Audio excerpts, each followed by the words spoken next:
Londres 1889. Una mujer da a luz en un barrio tan desesperado que la supervivencia misma es un logro. El niño que llega al mundo esa noche se convertirá en el artista más famoso de la Tierra. Crearía una forma de arte que no existía antes de él y moriría como un exiliado multimillonario, atormentado por la pobreza de la que nunca pudo escapar realmente.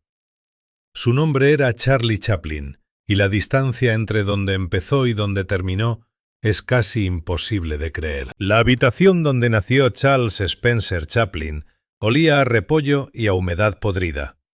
East Lane, en Walworth, era una de las direcciones más sombrías de Londres. Una calle donde las familias vivían 6 en una habitación y los niños morían de enfermedades con nombres que nadie podía pronunciar. Su madre, Hannah, era una artista de music hall cuya voz estaba fallando. Su padre, Charles padre, también era artista, un cantante moderadamente exitoso que ya se estaba bebiendo hacia una tumba temprana. El matrimonio estaba roto antes de que Charlie llegara. Su padre se había ido. De vez en cuando enviaba dinero, pero la mayoría de las veces no enviaba nada. Hannah intentaba mantener a 2 hijos por sí sola. El medio hermano mayor de Charlie, Sidney, tenía 4 años y ya entendía que el hambre era una condición permanente.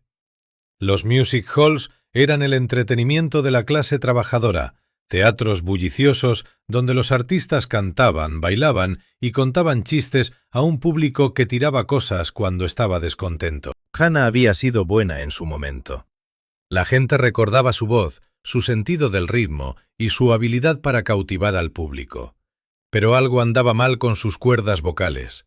Las notas no salían y las actuaciones se volvían más temblorosas. Una noche de 1894, cuando Charlie tenía 5 años, Hannah subió a un escenario en la cantina de Aldershot.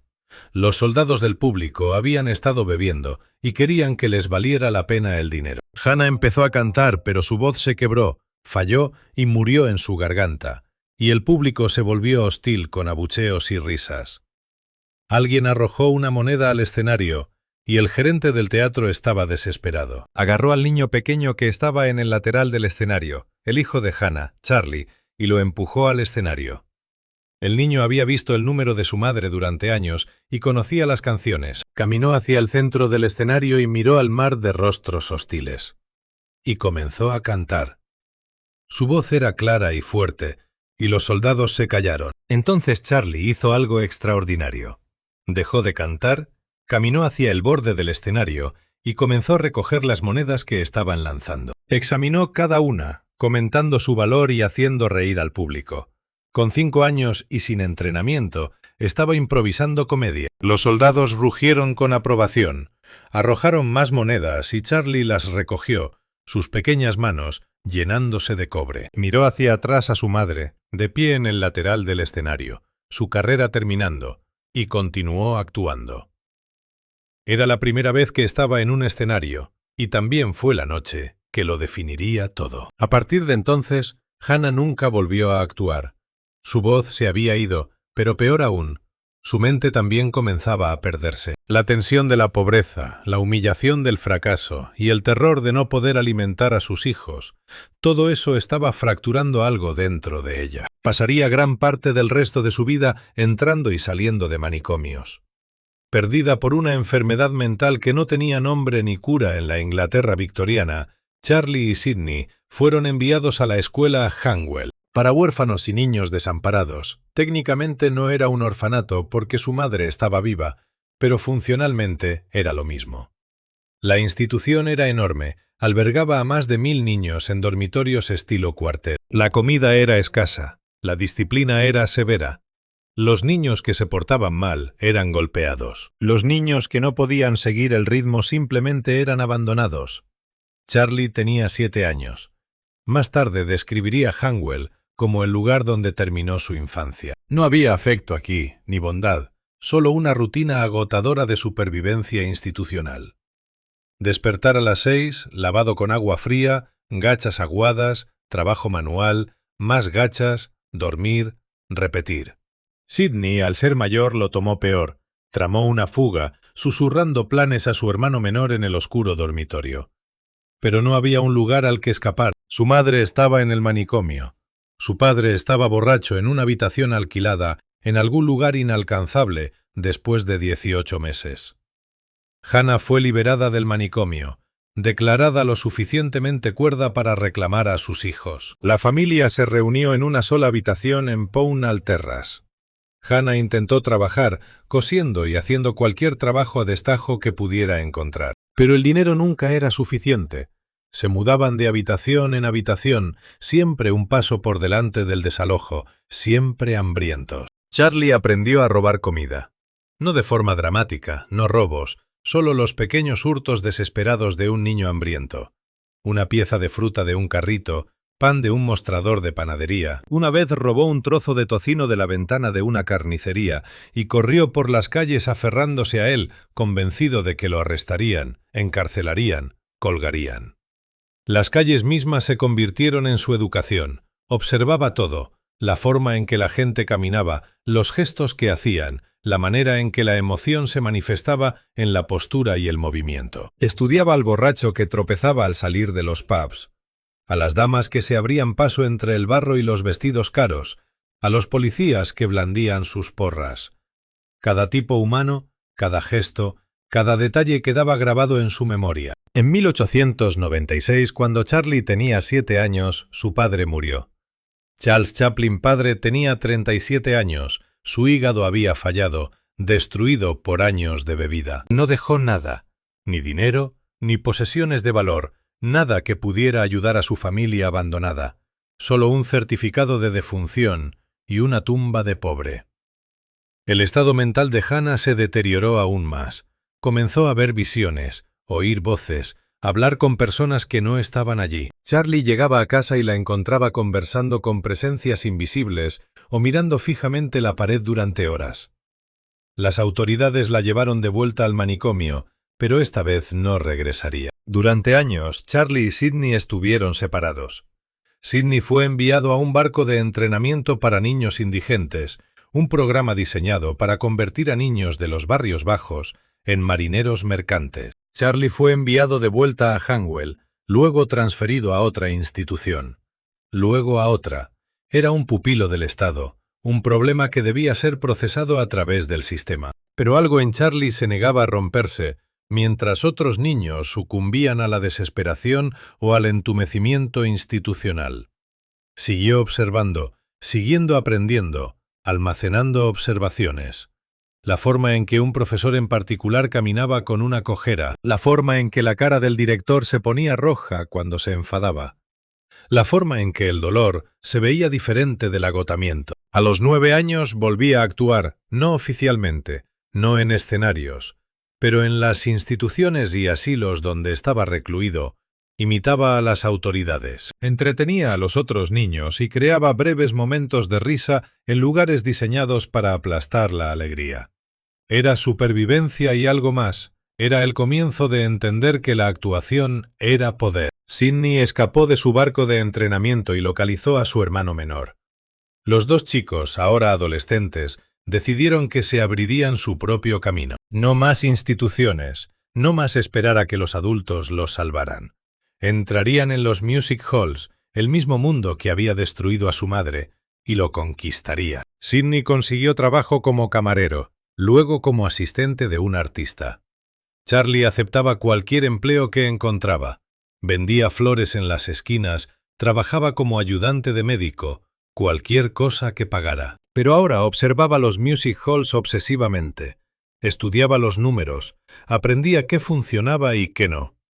En 1898, a los 9 años, Charlie consiguió su primer trabajo real como artista, con una compañía de clock dance. Llamados los 8 chicos de Lancashire, el clock dance era un entretenimiento de clase trabajadora, con artistas con zapatos de madera creando ritmos y patrones.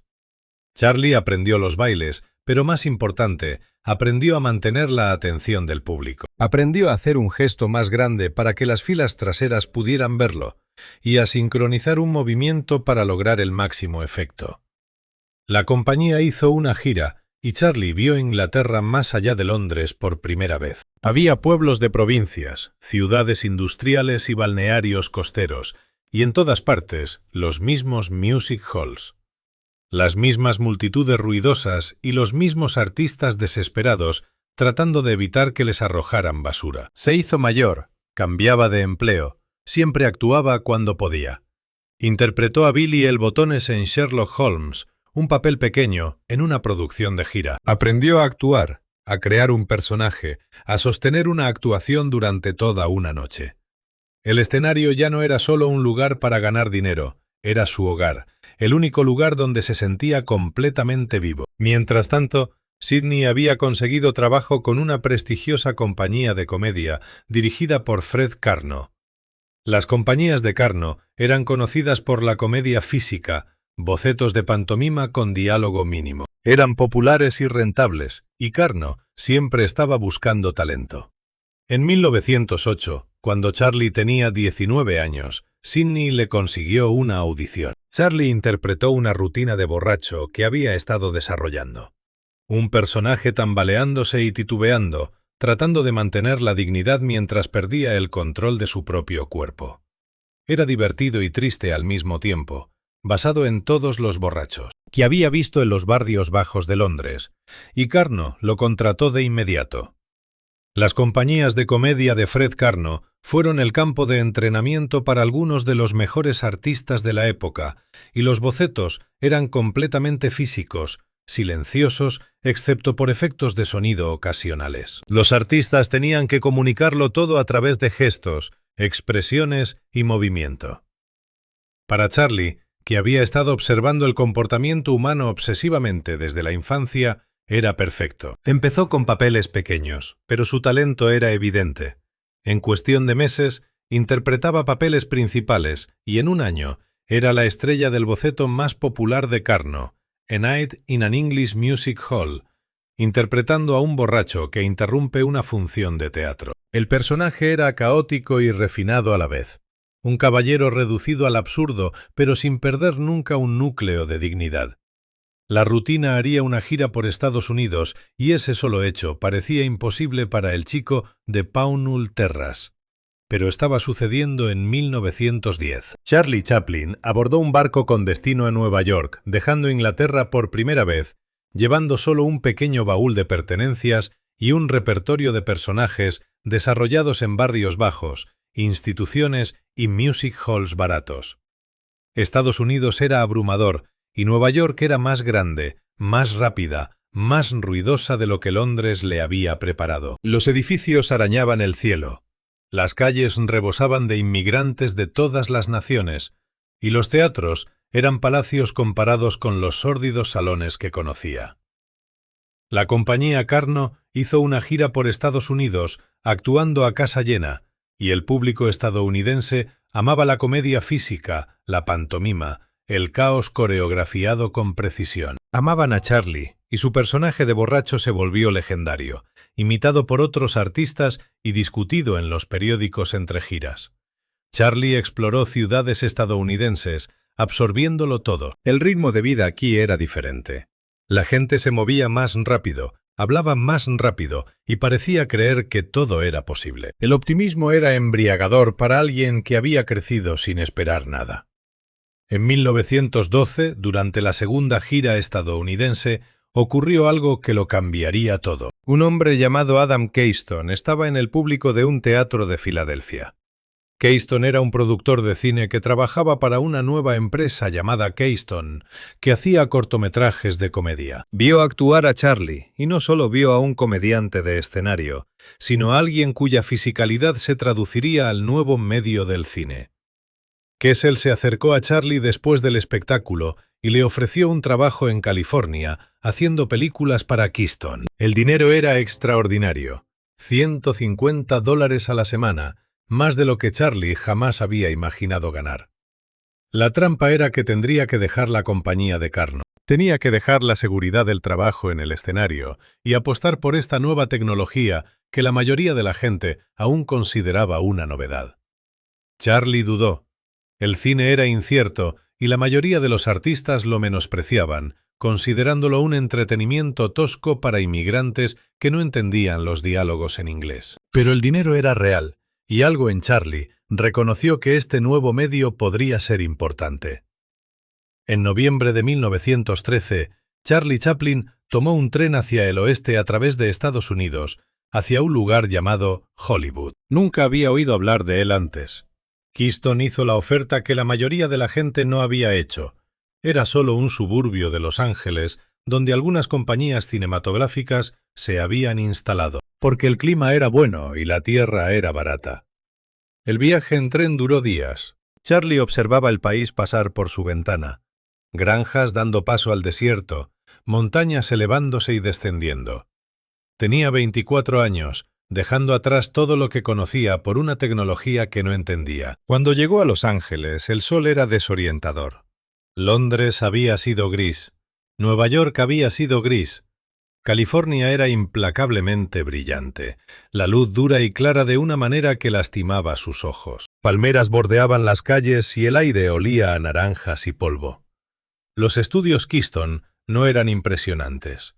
Era un conjunto de edificios de madera en un terreno de tierra, escenarios abiertos donde los actores actuaban bajo el sol. Debido a que las luces eléctricas aún no eran lo suficientemente potentes, toda la operación parecía temporal, improvisada, como si pudiera despegarse con el próximo viento fuerte. El director era Mack Sennett, un hombre que entendía la comedia física como un carnicero entiende la carne. Sus películas eran simples, la gente corría, caía, peleaba y se perseguía. Los policías chocaban contra cosas. Las chicas bonitas se enganchaban las faldas en las vallas, los pasteles volaban por el aire. Era tosco y efectivo, y al público le encantaba. Sennett miró a Charlie y vio a un comediante de escenario que podría funcionar en el cine, nada más. Lo puso frente a una cámara y le dijo que hiciera algo divertido. Charlie se quedó inmóvil. La cámara era diferente. Del público no reaccionaba, solo miraba, mecánica e indiferente. En el escenario podías sentir cómo la multitud ajustaba tu ritmo según sus risas, pero la cámara no devolvía nada. Su primera película se llamaba Making a Living y era terrible. Charlie interpretó a un villano con sombrero de copa y bigote, corriendo por ahí causando problemas. Era el personaje de otra persona, interpretado de la manera que otra persona pensaba que debía interpretarse. El resultado fue genérico y olvidable. Cuando Sennett vio las imágenes, no quedó impresionado. Este actor de teatro inglés podría no funcionar después de todo, pero Charlie sabía que algo andaba mal. Había estado actuando desde que tenía 5 años y entendía la comedia en los huesos.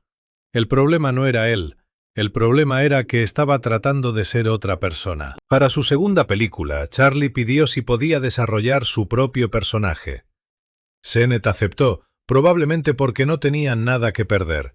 Si este chico inglés volvía a fracasar, simplemente lo dejarían ir. Charlie entró al almacén de vestuario y comenzó a sacar ropa de los estantes. Al azar, agarró un par de pantalones holgados que pertenecían a un hombre mucho más grande. Encontró una chaqueta ajustada que apenas le quedaba. Cogió un pequeño sombrero hongo, un bastón de bambú y un par de zapatos demasiado grandes que se puso en los pies equivocados. Se paró frente a un espejo y miró lo que había creado. El disfraz era contradictorio. La chaqueta ajustada sugería pobreza, pero vestida con cierta dignidad. El bastón sugería elegancia, pero sostenido por alguien que claramente no tenía derecho a fingir ser elegante. El bigote que se había añadido era diminuto, casi apologético, un pequeño gesto hacia la respetabilidad de alguien que no la tenía. El personaje era un vagabundo, pero no un vagabundo triste. Había algo alegre en él, algo desafiante. Era pobre, pero no derrotado, ridículo, pero no patético. Caminaba con un extraño contoneo, pies hacia afuera, bastón girando, hombros balanceándose. Era divertido, pero también extrañamente elegante, lo que Charlie había inventado. Parado en ese cuarto de vestuario en 1914, era algo más profundo que un disfraz. Había creado un personaje que encarnaba cada contradicción de la vida moderna. El vagabundo quería dignidad en un mundo que no se la daba. Aspiraba a la refinación mientras vivía en la miseria. Mantenía modales elaborados mientras robaba comida para sobrevivir.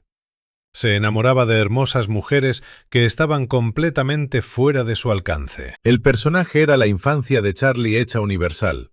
Cada humillación, cada decepción, cada intento desesperado de mantener el respeto propio en circunstancias que lo destruían, pero filtrado a través de la comedia, hecho soportable mediante la risa. El vagabundo apareció por primera vez en una película llamada Kid Auto Races at Venice. Era un concepto simple. El personaje de Charlie interrumpe constantemente a un camarógrafo de noticiero que intenta filmar una carrera de niños. Eso es todo. 11 minutos de un extraño hombrecito con una caminata divertida interponiéndose en el camino de la cámara. El público se volvió loco por eso. Nunca habían visto nada como este personaje. Los cómicos de slapstick usualmente tocaban una sola nota, estúpidos, malos o torpes, pero el vagabundo era complejo, te reías de él, pero también le apoyabas. Era derribado y se levantaba con su dignidad de alguna manera intacta en cuestión de semanas. Charlie estaba dirigiendo sus propias películas, y Sennett reconoció que este chico inglés entendía algo sobre la cámara que los otros cómicos no. Charlie sabía cómo encuadrar un plano y cómo sincronizar un gag para máximo impacto. También sabía cómo construir comedia a través de la narración visual en lugar del caos aleatorio. Hizo docenas de películas solo en 1914, produciéndolas al ritmo brutal de Keystone. Cada una le enseñó algo nuevo sobre el medio, cómo usar la profundidad y cómo ritmar una escena. También aprendió cómo hacer que el público se preocupe por un personaje en solo unos minutos, pero Keystone era frustrante. Sennett quería rápido, barato, simple, pero Charlie quería reducir la velocidad, desarrollar personajes y contar historias que significaran algo. La tensión creció hasta volverse insoportable. En 1915, Charlie dejó Keystone por S&A Studios, que le ofreció más dinero y más control. Luego, en 1916, se mudó a Mutual, que le ofreció aún más. Cada movimiento le daba mayor libertad para desarrollar su oficio, y las películas se volvían más sofisticadas. El inmigrante mostraba al vagabundo llegando a Estados Unidos, experimentando el caos y la esperanza de la isla Ellis. Calle Fácil lo ponía en el papel de un policía que intenta reformar un barrio pobre violento. La Casa de Empeños era casi un ballet lleno de movimientos gráciles y comedia física perfectamente sincronizada. Charlie se estaba obsesionando con la perfección. Rodaba la misma escena 30, 40, 50 veces, ajustando pequeños detalles hasta que se sintiera bien. Otros directores pensaban que estaba loco. La película era cara y el tiempo era dinero. ¿Por qué desperdiciar recursos en sutilezas que el público no notaría? Pero el público sí notaba. Puede que no hubieran podido explicar por qué. Las películas de Charlie se sentían diferentes, pero podían sentirlo. El ritmo era mejor, las emociones eran más reales, la comedia surgía del personaje y no solo del caos. Para 1918, Charlie era la persona más famosa del mundo, no el actor más famoso, sino la persona más famosa. Su rostro era reconocido en todos los continentes. Niños en Londres, París, Tokio y Buenos Aires imitaban su caminar. El vagabundo era un lenguaje universal. El dinero era asombroso. Charlie negoció un contrato con First National que le garantizaba más de 1 millón. 1 millón. Para alguien que había estado muerto de hambre en los asilos de Londres 15 años antes. Las cifras eran tan grandes que dejaban de sentirse reales. Se mudó a una mansión en Beverly Hills, compró autos, daba fiestas y salía con actrices hermosas. Lo había logrado por completo. Se transformó de un niño de asilo en la realeza de Hollywood, pero algo lo inquietaba. El personaje del vagabundo se estaba convirtiendo en una trampa. El público quería lo mismo una y otra vez, y los estudios querían fórmulas seguras y probadas. Charlie empezaba a sentir que había inventado un personaje tan exitoso que se lo estaba tragando por completo. En 1919, Charlie hizo algo radical. Se unió a otras 3 grandes estrellas, Douglas Fairbanks, Mary Pickford y D.W. Griffith, para formar United Artists. Era una compañía de distribución propiedad de los propios artistas, no de los estudios. El establishment de Hollywood estaba horrorizado. Los internos estaban dirigiendo el manicomio. ¿Cómo se atrevían los artistas a pensar que podían controlar su propio trabajo? Pero United Artists sobrevivió y le dio a Charlie total libertad creativa. Podía hacer las películas que quisiera, tomar el tiempo que necesitara y quedarse con la mayor parte de las ganancias. La primera película que hizo para United Artists fue El Chico, estrenada en 1921, y era su película más larga hasta entonces. Duraba más de 1 hora, lo cual se consideraba arriesgado. Las comedias cortas eran seguras y los largometrajes eran para el drama serio. Pero El Chico no era solo comedia. Contaba la historia del vagabundo encontrando un bebé abandonado y criándolo en la pobreza. La película era divertida, pero también desgarradora, basándose directamente en la infancia de Charlie. Las escenas de pobreza eran auténticas porque las había vivido, y la emoción era real porque la había sentido. La película fue un éxito masivo, demostrando que el público aceptaría al vagabundo en historias más largas y complejas. Charlie se había transformado nuevamente de comediante a cineasta y de intérprete a artista a lo largo de la década de 1920. Refinó aún más su oficio. La Quimera del Oro en 1925 se convirtió en una de las películas más famosas de la era muda. La imagen del vagabundo comiendo un zapato hervido en una cabaña durante una tormenta de nieve entró permanentemente en la cultura popular. El baile de los panecillos consistía en que Charlie clavaba tenedores en 2 panecillos y los hacía bailar como piernas. Se convirtió en una de las escenas más imitadas. En la historia del cine, el circo en 1928 mostró al vagabundo convirtiéndose accidentalmente en artista de circo, y Luces de la ciudad en 1931 contó la historia de su amor por una florista ciega. Cada película iba más lejos, tomaba más riesgos y confiaba en que el público lo siguiera hacia un territorio emocional más profundo. Pero el mundo estaba cambiando. En 1927, el cantante de jazz introdujo el sonido sincronizado en el cine. De repente, las películas podían hablar. La era muda estaba terminando, y con ella, la forma de arte que Charlie había dominado. Otros cómicos del cine mudo luchaban por adaptarse. Algunos tenían voces que no coincidían con sus personajes en pantalla, y otros no podían ajustar su ritmo para adaptarse al diálogo. Muchas carreras terminaron de la noche a la mañana. Charlie se resistió al sonido. Creía acertadamente que el poder del vagabundo provenía de su universalidad. El personaje trascendía el idioma porque nunca hablaba. Se volvería específico, limitado, menos universal. Luces de la ciudad se estrenó en 1931, 4 años después de la llegada del sonido, y Charlie la hizo muda de todas formas. Los estudios pensaban que estaba cometiendo suicidio profesional. El público había avanzado, querían películas sonoras. La película fue un triunfo. Al público no le importó que fuera muda, les importó que fuera hermosa, divertida y emocionalmente devastadora. La escena final donde la chica ciega, que ahora puede ver, toca el rostro del vagabundo y se da cuenta de quién es, sigue siendo uno de los momentos más poderosos del cine. Charlie había demostrado que podía sobrevivir a la transición al sonido, negándose a participar en ella, pero no podía detener la tecnología para siempre. Su siguiente película tendría que enfrentarse a un mundo cambiante de maneras que iban mucho más allá del sonido. Mientras Charlie perfeccionaba su arte, el mundo fuera de los estudios se estaba derrumbando. La Gran Depresión había destruido millones de vidas, el desempleo era masivo, la pobreza estaba en todas partes, y en Europa se alzaban fuerzas más oscuras. El fascismo se extendía y la guerra se avecinaba.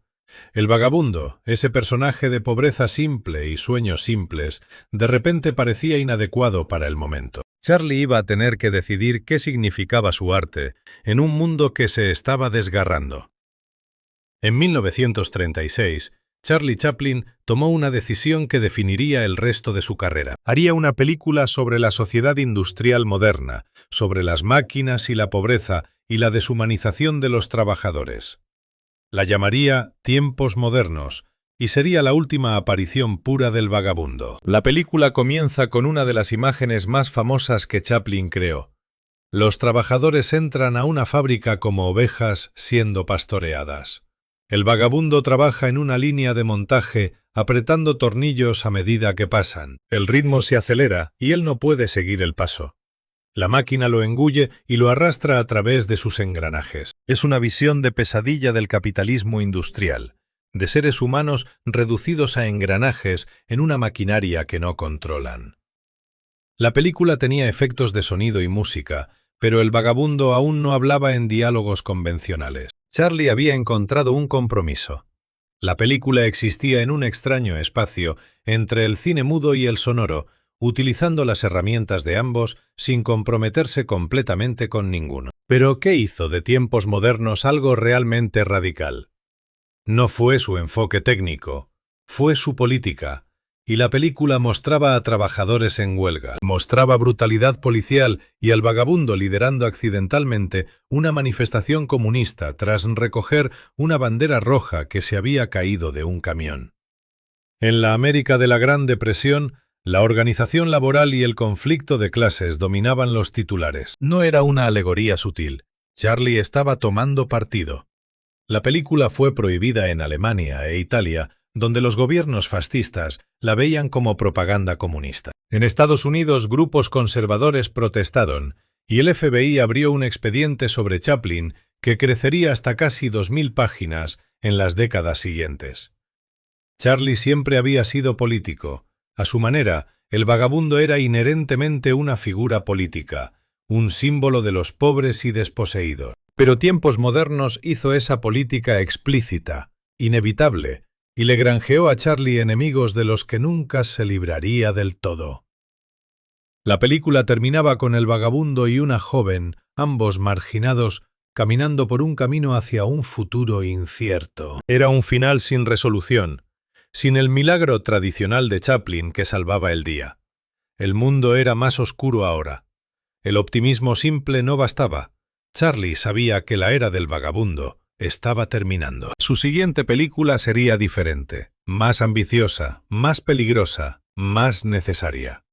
El Gran Dictador comenzó a filmarse en 1939, el mismo año en que Alemania invadió Polonia. Cuando se estrenó en octubre de 1940, Francia había caído y Gran Bretaña estaba siendo bombardeada. Estados Unidos aún fingía que podía mantenerse al margen de la guerra, pero la película era un ataque directo a Adolf Hitler. Charlie interpretó dos papeles.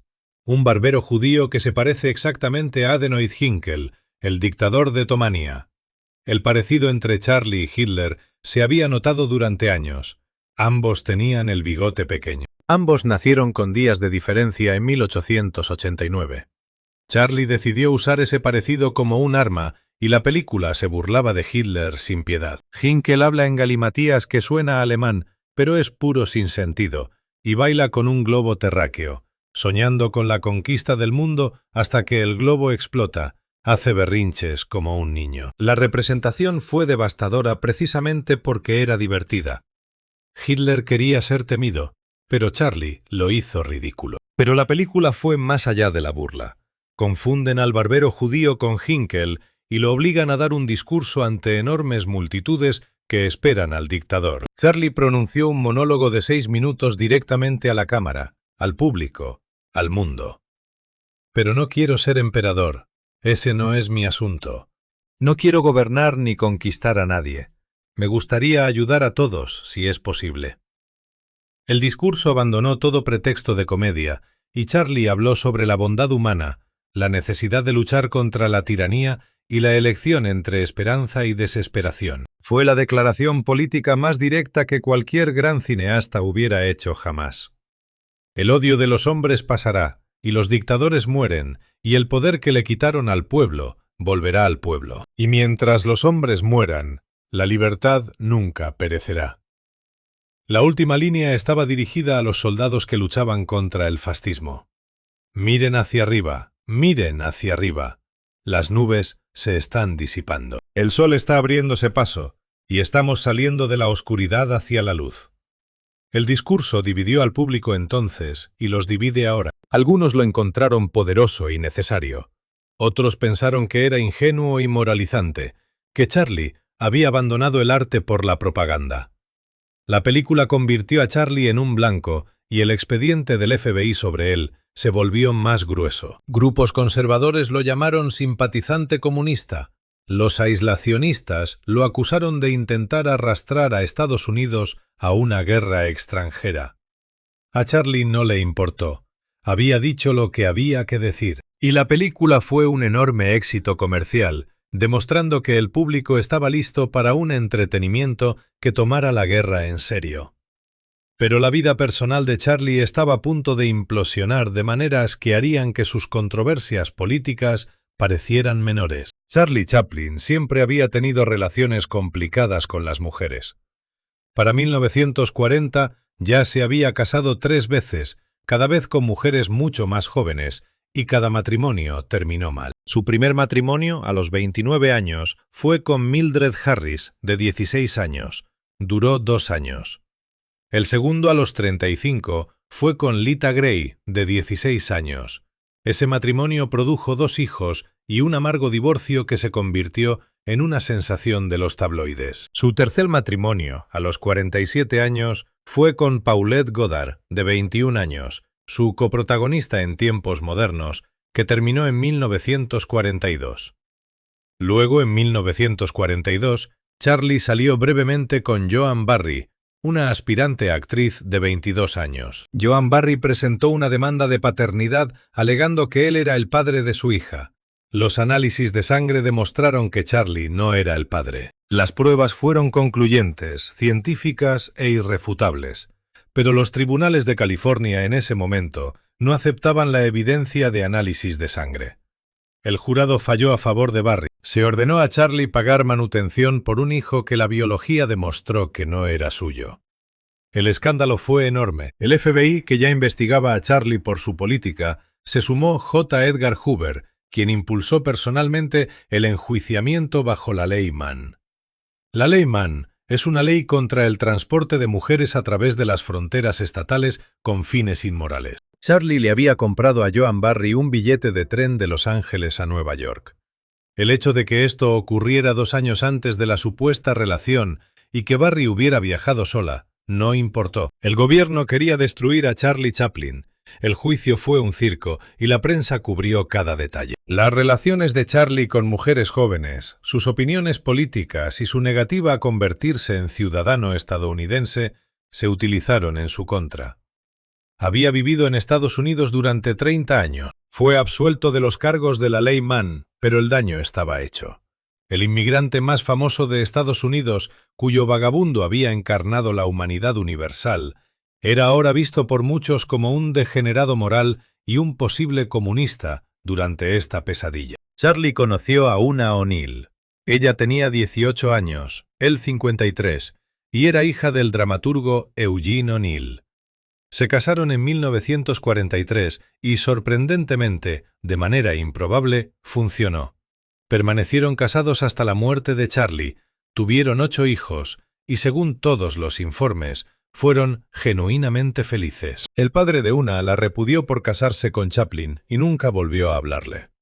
Charlie trató de seguir adelante. En 1947 estrenó Monsieur Verdoux, una comedia negra sobre un asesino en serie que mata a viudas ricas.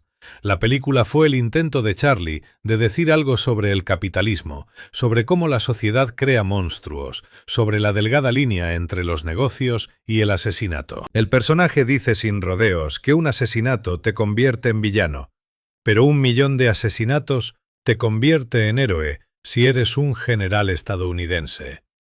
El público lo odió en el estreno. La gente salió del cine, las críticas fueron brutales, la película perdió dinero y los grupos conservadores organizaron boicots. Los escándalos políticos y personales habían envenenado la relación de Charlie con el público estadounidense. El hombre que había sido el artista más querido del mundo era ahora visto como peligroso, antiamericano, una mala influencia, y el expediente del FBI seguía creciendo.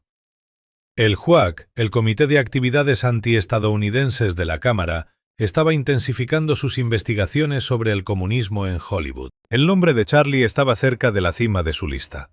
Nunca había sido miembro del Partido Comunista, pero había simpatizado con causas izquierdistas, había hablado en mítines, tenía amigos que eran comunistas. En la atmósfera paranoica de finales de los 40 y principios de los 50, eso fue suficiente. En 1952, Charlie abandonó Estados Unidos y él, Una y sus hijos abordaron un barco rumbo a Londres. Charlie iba a asistir al estreno de su nueva película, Candilejas, una historia melancólica sobre un veterano artista de music hall. Era una película más pequeña y personal que sus trabajos recientes. Quizás era la forma que tenía Charlie de procesar su propio declive. 2 días después de que el barco saliera de Nueva York, el fiscal general de Estados Unidos revocó el permiso de reingreso de Charlie. Le informaron que tendría que enfrentarse a una investigación sobre sus opiniones políticas y su carácter moral antes de que se le permitiera regresar al país. Charlie había vivido en Estados Unidos durante 42 años, pero nunca había solicitado la ciudadanía. Quizás porque siempre se había considerado inglés, quizás porque pensó que no importaba, pero ahora importaba. El inmigrante más famoso de la historia estadounidense había sido exiliado, y Charlie nunca regresó. Se estableció en Suiza con Una y su creciente familia. Había estrenado 2 películas más, Un rey en Nueva York, en 1957, y Una condesa de Hong Kong, en 1967. Pero ninguna se acercaba a su trabajo anterior.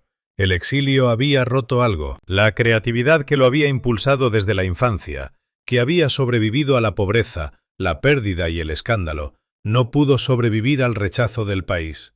Ese país lo había hecho en 1972. 20 años después de irse, Charlie fue invitado de vuelta a Estados Unidos por una noche. Los premios de la Academia querían otorgarle un Oscar honorífico. Tenía 82 años y nunca había ganado un Oscar competitivo, a pesar de haber revolucionado el cine. La Academia intentaba enmendar el error. En el momento en que Charlie apareció en el escenario, el público se puso de pie en una ovación que duró 12 minutos. 12 minutos de aplausos para un anciano frágil que había sido expulsado del país décadas antes. La gente en el público lloraba, y Charlie lloraba. Era reconocimiento, disculpa y despedida todo a la vez. Charlie aceptó el premio, dijo unas palabras de agradecimiento, regresó a Suiza y haría una última aparición breve en el cine.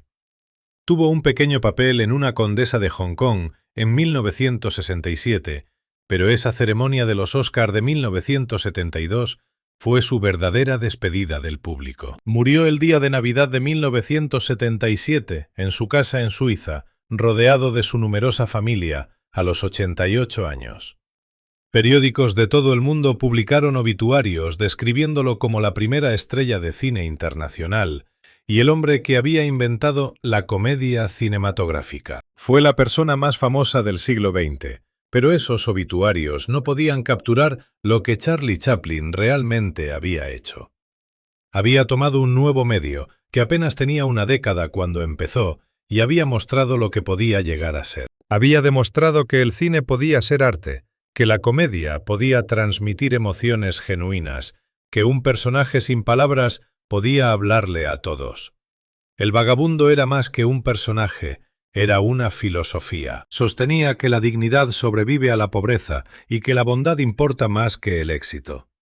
Sostenía que la persona pequeña podía enfrentarse a los poderosos y a veces, solo a veces, ganar. En una era de mecanización y producción en masa, Charlie creó algo humano. En una era de creciente cinismo, insistió en la esperanza, no una esperanza ingenua. El mundo del vagabundo era brutal, injusto, a menudo cruel, pero esperanza de todos modos, persistencia de todos modos, humanidad de todos modos. Todo comediante que vino después aprendió de Charlie, todo cineasta que quiso combinar comedia y emoción recorrió un camino que él había despejado, el lenguaje de la comedia cinematográfica. Las técnicas que ahora parecen naturales, la mayoría de ellas vinieron de un niño inglés pobre que había aprendido a actuar, porque era la única manera de sobrevivir. Pero el legado de Charlie se complica por su vida personal. También se complica por sus relaciones con mujeres jóvenes, por la brecha entre su filosofía pública de bondad y su comportamiento privado. El vagabundo era generoso y gentil, pero Charlie Chaplin a menudo no era ni lo uno ni lo otro. Los artistas no son su arte. La brecha entre creador y creación puede ser enorme. Las películas de Charlie mostraban el mundo que él deseaba que existiera, mientras que su vida mostraba el mundo que realmente existía. Necesitamos hablar de algo que la mayoría de la gente desconoce. El FBI mantuvo un expediente sobre Charlie Chaplin que finalmente alcanzó casi 2000 páginas. Durante décadas, los agentes de J. Edgar Hoover lo siguieron. Vigilaban a sus asociados, grababan sus discursos y construyeron un caso de que era una amenaza para la seguridad estadounidense. ¿Por qué? Porque Charlie creía que los trabajadores merecían mejores salarios y porque había hablado en mítines durante la Depresión. Había hecho una película donde los trabajadores de fábrica no estaban contentos de ser tratados como máquinas. La vigilancia comenzó en la década de 1920, se intensificó durante la Segunda Guerra Mundial y no cesó hasta que abandonó el país. Nunca encontraron pruebas de que fuera comunista, ni pruebas de que fuera espía. Lo que encontraron fue a un hombre que pensaba que el capitalismo debería funcionar para todos, no solo para los ricos. Eso fue suficiente.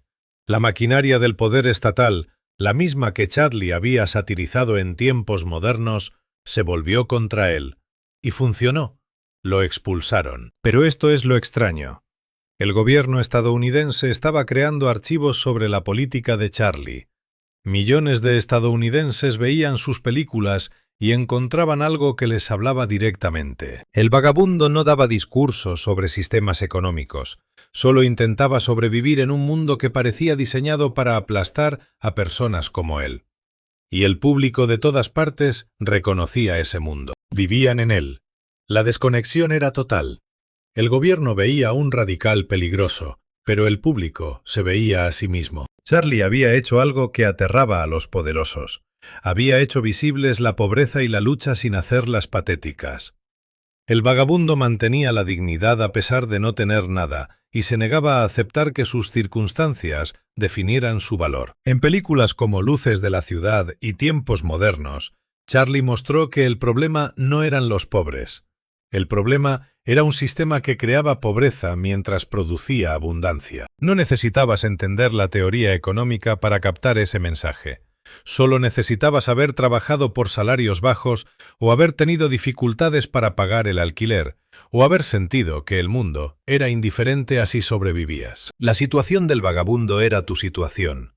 Sus pequeñas victorias se sentían como tus victorias. Sus derrotas dolían porque eran tus derrotas. Esto es lo que hacía que la política de Charlie fuera tan amenazante. No era abstracta. Estaba personificada en un personaje que todos amaban. Cuando la gente se reía del vagabundo siendo devorado por la maquinaria de la fábrica, se reían de su propia deshumanización. Cuando lloraban mientras él se alejaba al final de Luces de la ciudad, lloraban por sus propias esperanzas imposibles. Charlie había convertido la empatía en un arma. Había hecho que el público sintiera lo que era estar sin poder, y luego sugirió suavemente que tal vez las cosas no tenían que ser así. No es de extrañar que el FBI siguiera vigilando, pero los archivos, el exilio y el eventual regreso para esa ovación de 12 minutos, nada de eso captura la parte más extraña del legado de Charlie. La parte más extraña es esta. Charlie Chaplin creó al personaje más famoso del siglo XX, una figura reconocida por más personas que cualquier ícono religioso o líder político, y luego lo mató en 1936. Tiempos modernos terminó con el vagabundo caminando por un camino con una muchacha, dirigiéndose hacia un futuro incierto. Esa fue la última vez que el público vio al personaje. Tal como lo conocían, el gran dictador de 1940 tenía un personaje que se parecía al vagabundo. Pero ese personaje no era él, hablaba, daba discursos, tenía un nombre. El verdadero vagabundo, el vagabundo silencioso con el bastón y el contoneo, se había ido. ¿Por qué Charlie nunca lo explicó completamente? Algunos biógrafos sugieren que sentía que el personaje se había vuelto limitante, que quería demostrar que podía hacer más. Otros argumentan que la llegada del sonido hizo imposible al vagabundo. No se podía tener un personaje mudo en un mundo parlante. Pero creo que sucedió algo más. El vagabundo nació de la pobreza y el trauma infantil de Charlie. La resiliencia del personaje provenía de la experiencia real de Charlie de sobrevivir cuando la supervivencia no estaba garantizada. A medida que Charlie se volvía rico y famoso, mientras construía su estudio y controlaba cada aspecto de sus películas, la distancia entre él y ese personaje creció. Todavía podía interpretar al vagabundo de manera brillante. Los movimientos estaban grabados en su cuerpo, pero ya no podía acceder a la verdad emocional. Era un millonario fingiendo ser un vagabundo. La actuación era perfecta, pero algo debajo había cambiado. Así que dejó ir al personaje y al hacerlo, tomó una de las decisiones comercialmente más imprudentes en la historia del entretenimiento. Charlie podría haber hecho películas del vagabundo por el resto de su carrera. El público habría pagado por verlas, los estudios las habrían distribuido, y él habría seguido siendo la estrella más comercial de Hollywood. En cambio, eligió experimentar, probar cosas nuevas, arriesgarse al fracaso. Las películas posteriores a tiempos modernos son desiguales. Algunas son brillantes, otras no, pero todas son Charlie intentando encontrar lo que venía después. Eso es valentía. No la valentía del vagabundo enfrentándose a matones, sino la valentía de un artista que lo había logrado todo y estaba dispuesto a empezar de nuevo. Los años de exilio en Suiza vieron a Charlie intentando recuperar esa ambición artística. Hizo Un rey en Nueva York en 1957, una amarga sátira sobre el macartismo estadounidense y la cultura de consumo. Era enojada de una manera que sus películas anteriores nunca lo fueron. El vagabundo había sido esperanzador incluso en la desesperación, pero el personaje en Un rey en Nueva York estaba simplemente agotado. La película fracasó porque el público europeo no conectó con sus objetivos específicamente estadounidenses. El público estadounidense no pudo verla. La película no se estrenó en Estados Unidos hasta 1973 y para entonces parecía un documento histórico. Su última película, La Condesa de Hong Kong, en 1967, fue aún más extraña. Una comedia romántica protagonizada por Marlon Brando y Sofía Loren. Fue dirigida por un Charlie envejecido que ya no podía realizar la comedia física él mismo.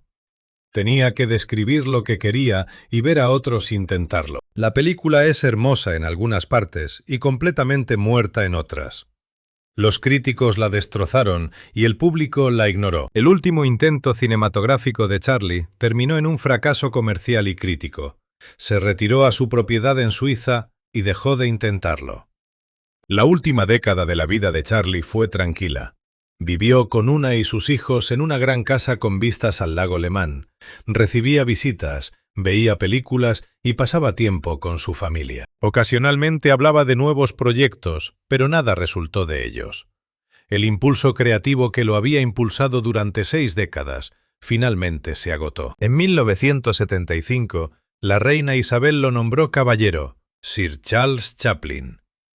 El pobre niño de Kennington, que había dejado Inglaterra como artista de music hall, regresó como realeza, en cierto modo. Estaba demasiado débil para arrodillarse, así que la reina se acercó a él. La ceremonia fue breve. Charlie tenía 85 años y apenas estaba presente. El reconocimiento significaba algo, pero llegó demasiado tarde para cambiar algo. En la mañana de Navidad de 1977, Charlie se despertó temprano como siempre, se vistió, desayunó con Una y regresó a su habitación a descansar. En algún momento de esa mañana, sufrió un derrame cerebral. Una lo encontró sin respuesta y murió poco después rodeado de su familia. Tenía 88 años y el funeral fue pequeño y privado. Charlie había pedido que no hubiera ceremonia pública ni un elaborado memorial. Fue enterrado en un cementerio cerca de su casa. La lápida era simple, solo su nombre y fechas, nada sobre sus películas o su fama. Unos meses después ocurrió algo extraño. 2 hombres desenterraron el ataúd de Charlie y robaron su cuerpo. Exigieron un rescate a Una, amenazando con destruir los restos si no pagaba. La policía suiza finalmente los atrapó. El cuerpo de Charlie fue recuperado y enterrado de nuevo en una bóveda a prueba de robos. Incluso en la muerte, no pudo escapar a ser tratado como propiedad. Pero la verdadera historia no es cómo murió, sino lo que dejó atrás. Ve a casi cualquier país del mundo y muestra a la gente una foto del vagabundo. Lo reconocerán, no necesariamente a Charlie Chaplin. Muchos no sabrán el nombre del actor, pero conocerán al personaje. El bombín, el bastón, el bigote, el contoneo, ha entrado en la conciencia humana de una manera que trasciende la historia del cine. ¿Por qué perdura esta imagen particular cuando tantas otras de esa época son olvidadas? Creo que es porque Charlie capturó algo esencial de la experiencia humana, no solo la pobreza o la lucha, aunque son parte de ello. Capturó la sensación de estar fuera de lugar en el mundo y de tratar de mantener la dignidad cuando las circunstancias lo hacen casi imposible. También capturó la sensación de persistir a pesar de saber que probablemente fracasarás. Eso no es específico de la depresión o del capitalismo de principios del siglo XX. Eso es simplemente ser humano. Cada generación enfrenta detalles diferentes, pero la experiencia subyacente permanece. El mundo es a menudo hostil, el éxito a menudo arbitrario, la bondad a menudo castigada mientras la crueldad triunfa. Y sin embargo continuamos, nos levantamos, lo intentamos de nuevo, nos ayudamos unos a otros cuando podemos. El vagabundo encarnó esa persistencia sin hacerla sentimental. No era noble, era egoísta a veces, cobarde a veces, a menudo tonto, pero seguía adelante. Y cuando caminó por ese camino final al final de tiempos modernos, todavía caminaba esa imagen. Más que cualquier otra, esa es la herencia de Charlie. No las películas en sí, aunque importan, no las innovaciones cinematográficas, aunque cambiaron el cine para siempre. La imagen de una persona común golpeada por la vida que elige continuar, que elige ayudar, que elige esperar. Es una imagen que no puede tener derechos de autor, ni ser controlada, ni poseída. Ahora pertenece a todos, lo cual es apropiado. Charlie pasó su carrera mostrando que las personas que el mundo despreciaba, los pobres, los sin hogar y los que luchaban, tenían tanta humanidad como cualquier otro. Quizás más, porque tenían que esforzarse más para mantenerla. El vagabundo lo demostró, y ahora el vagabundo nos pertenece a todos.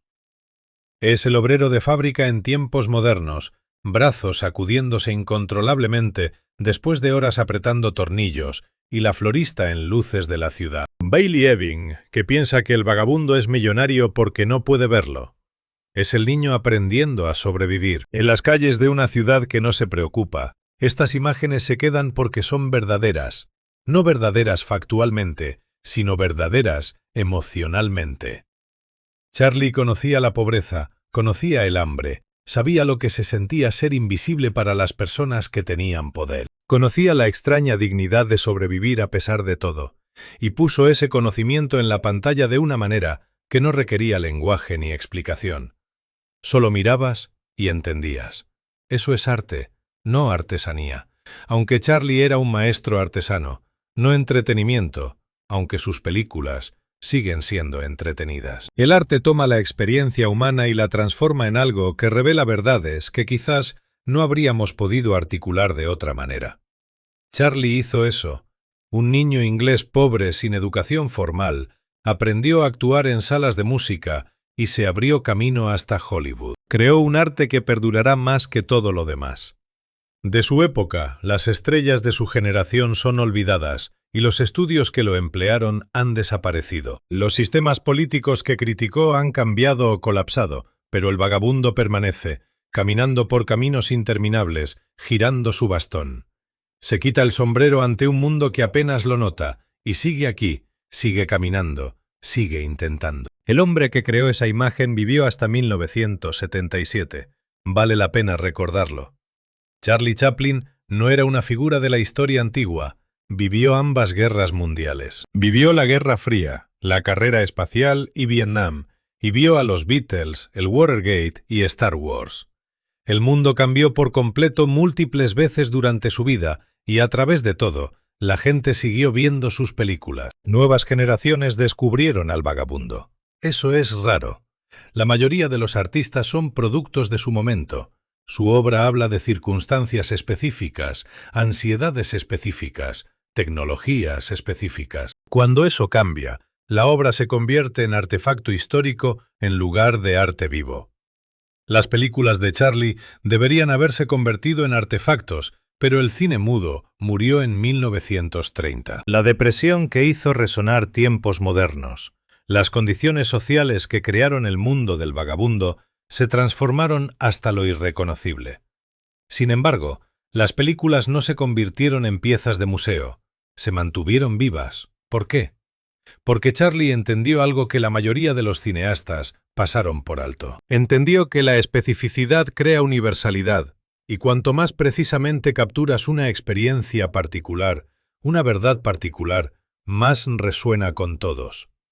El vagabundo no es cualquier hombre, es una persona muy específica, pero esa especificidad lo hace universal. No nos vemos a nosotros mismos en personajes genéricos, nos vemos en los particulares. Cuanto más detallados y específicos son, más reconocemos nuestras propias experiencias en ellos. Charlie hizo al vagabundo tan particular, tan precisamente observado, que se convirtió en todo el mundo. Eso es contraintuitivo. La mayoría de la gente que intenta crear arte universal se vuelve amplia y vaga. Crean personajes sin especificidades, situaciones sin contexto, emociones sin detalle. Piensan que así se llega a todos, pero no es así. Se llega a todos siendo tan específico que la gente reconoce la verdad detrás de los detalles. Charlie era un niño pobre de Londres y sus películas tratan sobre un pobre vagabundo estadounidense. Pero la pobreza no es el elemento universal. El elemento universal es la verdad emocional de cómo se siente la pobreza. La humillación, el ingenio, las pequeñas victorias que lo significan todo. Eso trasciende tiempo y lugar. Alguien viendo City Lights en el Manhattan de 1931, alguien viéndola en el Mumbai de 2020 y alguien viéndola en el Lagos de 2075, entienden al vagabundo. No porque compartan sus circunstancias, sino porque reconocen la realidad emocional que él encarna. Eso es lo que hace grande al gran arte, no sus circunstancias, sino sus verdades. Charlie también entendió el ritmo de una manera que iba más allá de la comedia. Entendió cuándo mantener un plano, cuándo cortar, cuándo dejar que el silencio funcione, cuándo agregar música. Tiempos modernos tiene secuencias que duran minutos sin cortes. La secuencia de la fábrica, la máquina de alimentar, los grandes almacenes de noche. Son tomas largas según cualquier estándar, pero nunca se sienten lentas. Se sienten exactamente tan largas como deben ser. Eso es maestría. La mayoría de los cineastas o cortan demasiado rápido, temerosos de aburrir al público, o demasiado lento, complaciendo su propia visión. Charlie cortaba cuando el momento estaba completo, ni antes ni después. Puedes sentir esa precisión incluso ahora, incluso en películas de casi un siglo de antigüedad. Sientes el ritmo, es como música. Cada plano tiene su longitud adecuada, su peso adecuado. La composición entre los planos crea significado. El ritmo crea emoción. Y todo se siente inevitable, como si no pudiera haber sido de otra manera. Pero podría haberlo sido. Charlie probaba docenas de tomas para cada plano, ensayaba sin cesar y construía elaborados decorados solo para lograr una broma correcta. La precisión no fue accidental. Fue el resultado de un trabajo obsesivo, de entender que la comedia depende especialmente de un ritmo exacto. Un fotograma demasiado temprano y el chiste no funciona. Un fotograma demasiado tarde y el momento muere. Charlie encontraba el fotograma exacto cada vez, por eso sus películas siguen funcionando. La tecnología es antigua, el mundo que retratan ya no existe, pero el ritmo es perfecto, y el ritmo perfecto es permanente. La comedia se basa en la sorpresa. Estableces una expectativa, luego la violas de una manera específica. Si la violación llega demasiado pronto, no hay expectativa que violar. Si llega demasiado tarde, la expectativa se ha desvanecido. Tiene que llegar en el momento exacto en que la tensión entre expectativa y realidad crea el máximo efecto. Charlie lo entendía instintivamente. Sus gags se construyen perfectamente. La preparación, la complicación, el remate. Cada elemento llega en el momento preciso que debe. Mira el baile de los panecillos en la quimera del oro. Toma 2 tenedores, los clava en 2 panecillos y los hace bailar. Es una idea simple, pero la ejecución es perfecta. El ritmo de cada movimiento, la expresión en su rostro, la forma en que la cámara sostiene el momento justo, el tiempo necesario antes de cortar. Todo es exacto. Esa secuencia ha sido copiada innumerables veces. Ha sido parodiada, referenciada e imitada. Pero las copias nunca tienen el mismo efecto porque no tienen el ritmo de Charlie. No entienden que el chiste no son los panecillos bailando. El chiste es el viaje emocional de ver a alguien crear belleza a partir de la pobreza. Los panecillos representan la comida que no puede pagar. El baile representa la vida que quiere vivir. La yuxtaposición crea un significado que trasciende el gag en sí. Por eso perdura. No solo es divertido, es verdadero. Charlie entendía que la comedia y la tragedia son lo mismo visto desde diferentes ángulos. Las dificultades del vagabundo son divertidas porque estamos mirando desde fuera. Si las estuviéramos viviendo, serían trágicas, y Charlie lo sabía. Caminaba constantemente en la línea entre la risa y las lágrimas. A veces te empujaba hacia una, luego te devolvía a la otra. Luces de la ciudad hace esto brillantemente. La florista confunde al vagabundo con un millonario. Es divertido. Pero también es desgarrador porque sabemos la verdad, y ella no cuando recupera la vista y se da cuenta de quién es realmente. La película no nos dice cómo sentirnos. ¿Es feliz? ¿Es triste? Es ambas. Lo es todo. Ese plano final del vagabundo sonriendo con incertidumbre, mientras la florista lo mira, reconociéndolo, pero sin creerlo del todo. No sabemos qué pasa después. Charlie no nos lo cuenta. Simplemente se detiene en ese momento de incertidumbre, de esperanza mezclada con miedo, y nos deja sentirlo. Eso es confianza. La mayoría de los cineastas explicarían, agregarían diálogo o música u otra escena para aclarar la emoción. Charlie solo nos muestra dos caras y confía en que entenderemos. Lo hacemos porque ha construido toda la película hacia este momento, y cuando llega es exactamente correcto. No se necesita nada más, y Tiempos modernos termina de manera similar. El vagabundo y la chica caminan por un camino hacia un futuro incierto. Son pobres, son indigentes, no tienen nada, pero están juntos y avanzan. La película no promete que tengan éxito, ni siquiera sugiere que las cosas mejorarán, solo los muestra continuando. No es un final feliz en el sentido convencional, pero tampoco es trágico. Es honesta, la vida continúa. Seguimos adelante, enfrentamos cada día sabiendo que podemos fracasar, pero lo intentamos de todos modos. Esa es la condición humana. Charlie no necesitó explicarlo. Solo mostró a dos personas caminando por un camino. La imagen es suficiente. Esta contención, esta confianza en la imagen misma, es casi ajena al cine moderno. Estamos entrenados para explicarlo todo, para asegurarnos de que el público lo entienda, para subrayar cada emoción y aclarar toda ambigüedad. Charlie hizo lo contrario, nos dio la imagen esencial y la dejó resonar. Eso requiere valor, también requiere oficio. Solo se puede confiar en la imagen si la imagen es perfecta. La composición es correcta, la actuación es correcta, y el contexto se ha establecido adecuadamente. Charlie aseguró todo eso con un trabajo interminable, pero una vez que estuvo bien, se detuvo.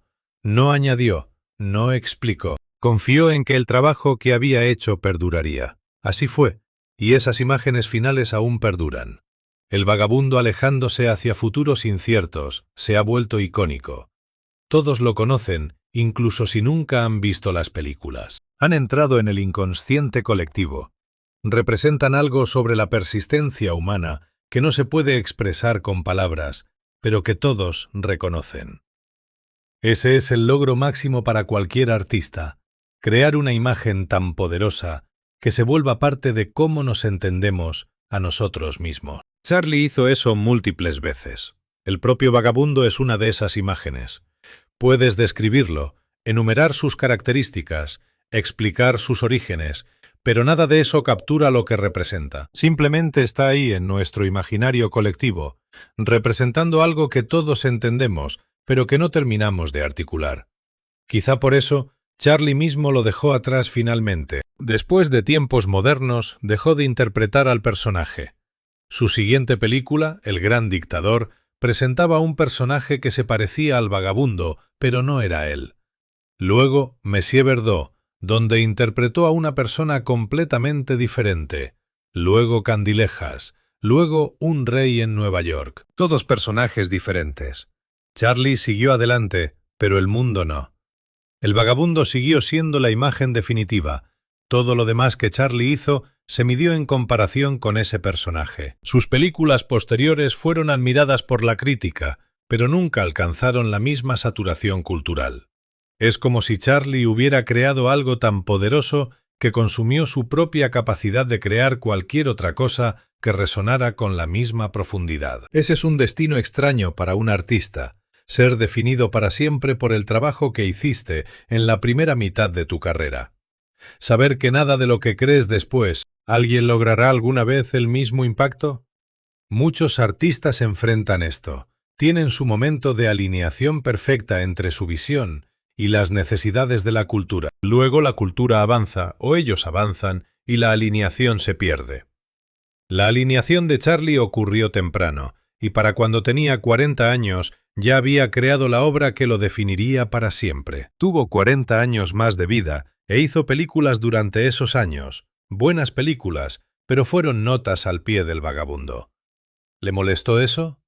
No lo sabemos. No dijo mucho al respecto en público, pero debió haberlo sentido, el saber que su mayor logro quedaba atrás.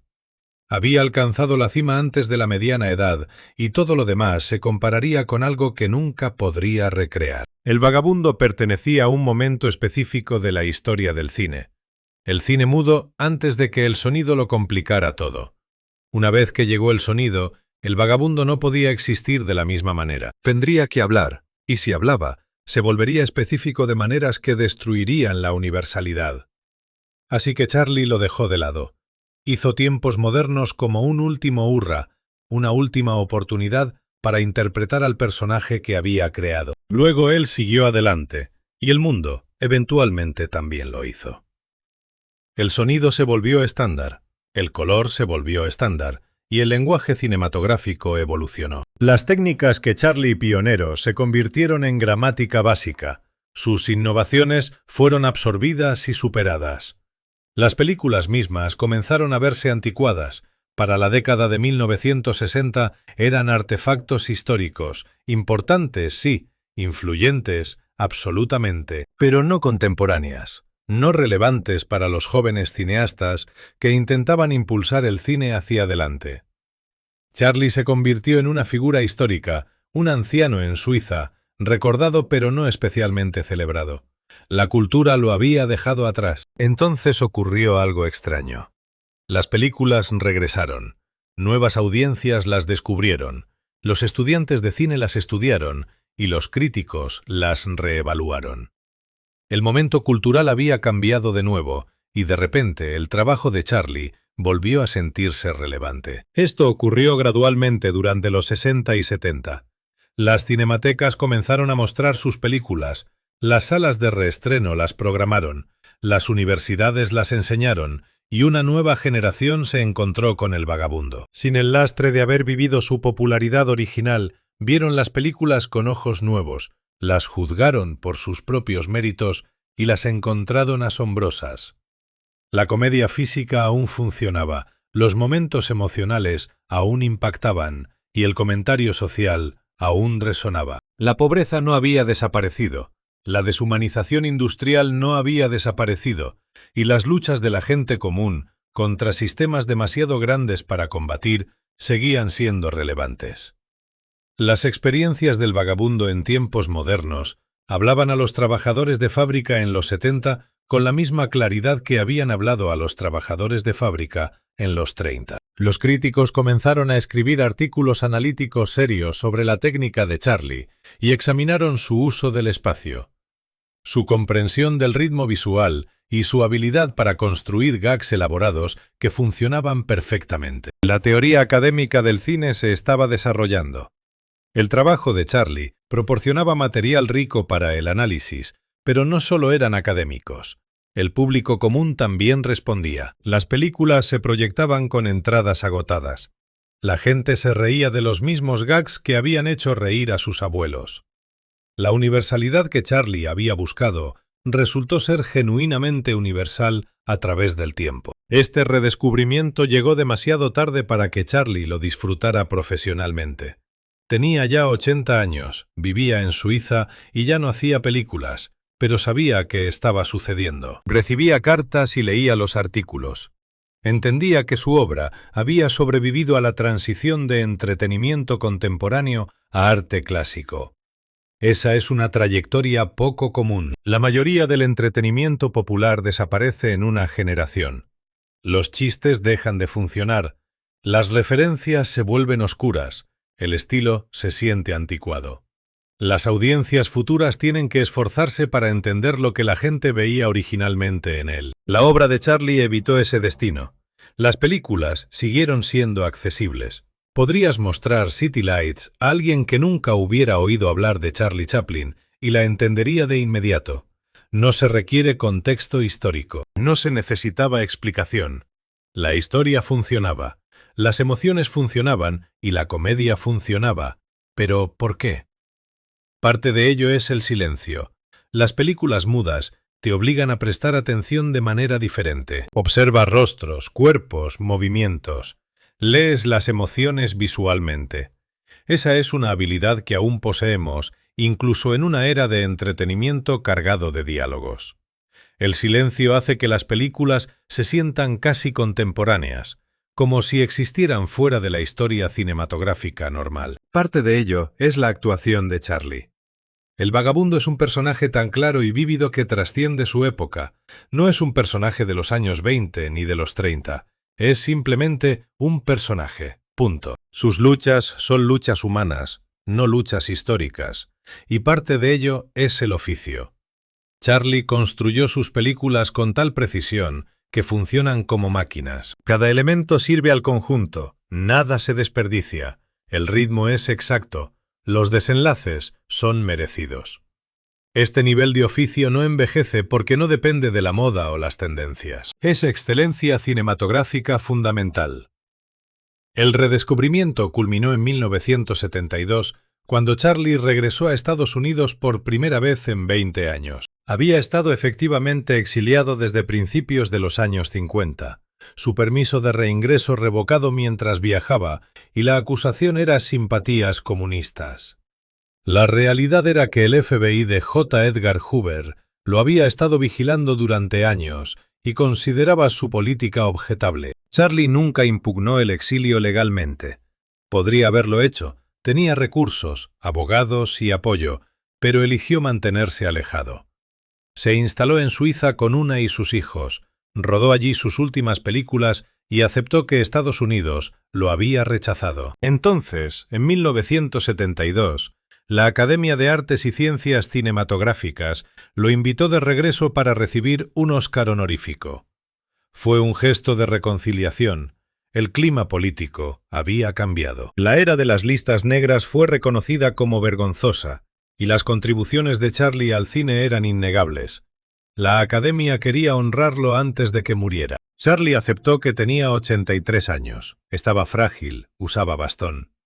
Una lo acompañó y volaron a Los Ángeles en abril. La ceremonia de los Oscar de ese año incluyó una compilación de clips de las películas de Charlie. El público, lleno de profesionales de la industria que habían crecido viéndolo, le dio la ovación de pie más larga en la historia de los premios de la Academia. Durante 12 minutos, la gente lloraba abiertamente. El propio Charlie lloró. No pronunció ningún discurso. Estaba demasiado emocionado. Simplemente aceptó la estatuilla, saludó a la multitud y salió del escenario. El momento capturó algo más grande que un hombre recibiendo un premio. Era toda una industria reconociendo su deuda con alguien que había ayudado a crear el medio en el que todos trabajaban.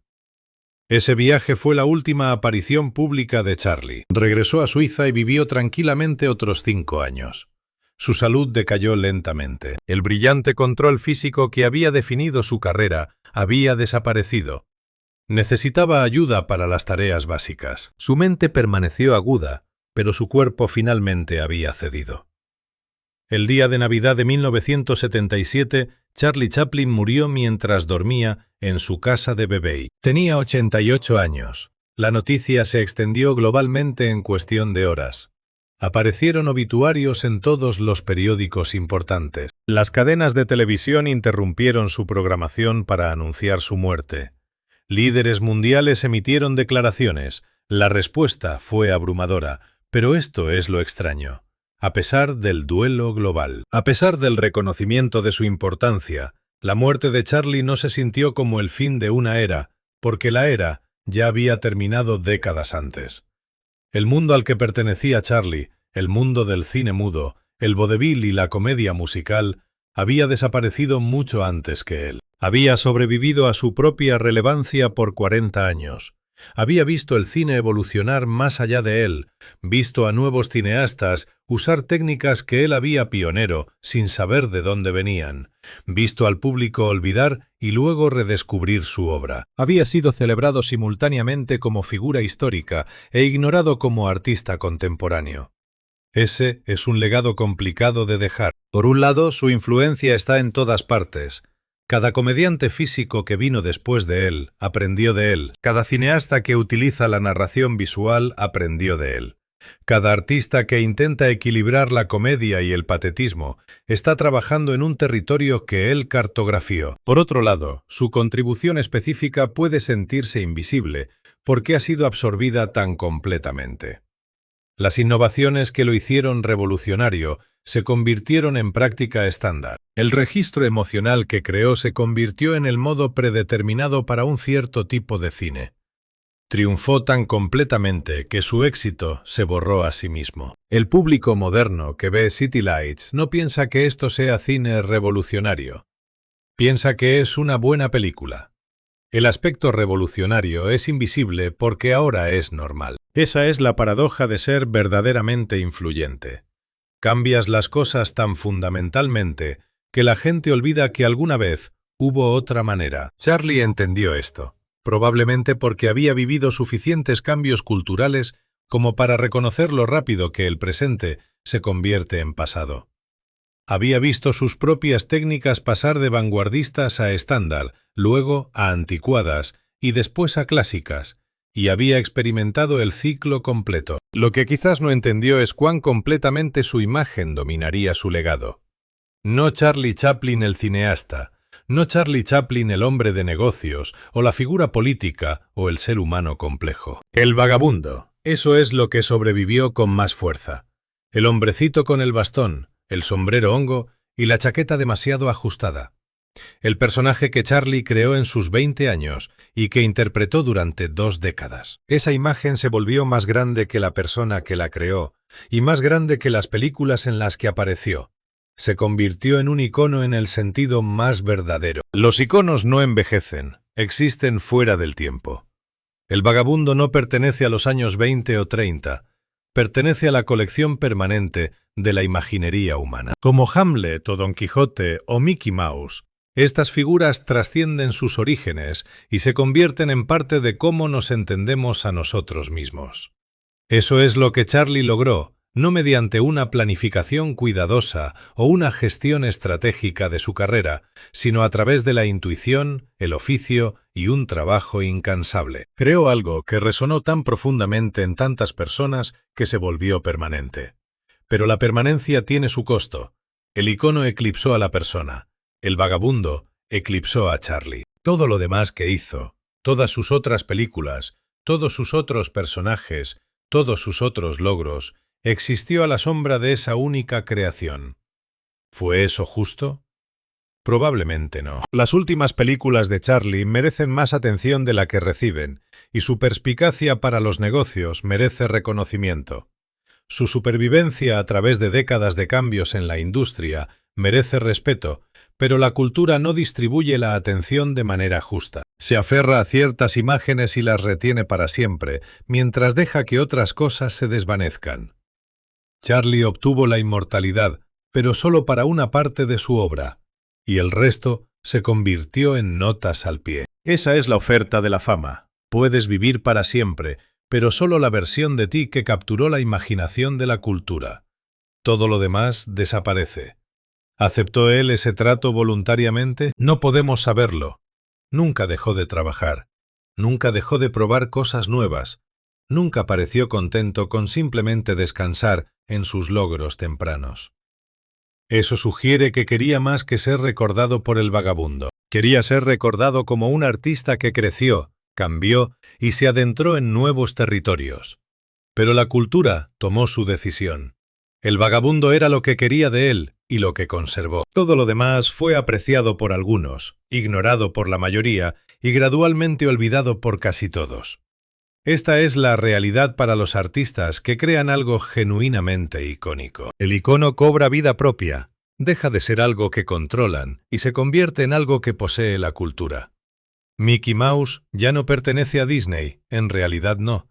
Pertenece a todos los que alguna vez lo han visto. Lo mismo con Superman, lo mismo con Sherlock Holmes, lo mismo con el vagabundo. Estas figuras escapan de sus creadores y se convierten en propiedad pública de una manera que trasciende los derechos de autor o la propiedad legal. Existen en la conciencia colectiva. Como referencias compartidas, entendimiento compartido y vocabulario cultural compartido, Charlie creó una de esas figuras. Luego pasó el resto de su vida lidiando con las consecuencias. La figura le abrió puertas y lo hizo rico, famoso y poderoso. Pero también lo atrapó. No podía escapar de ello.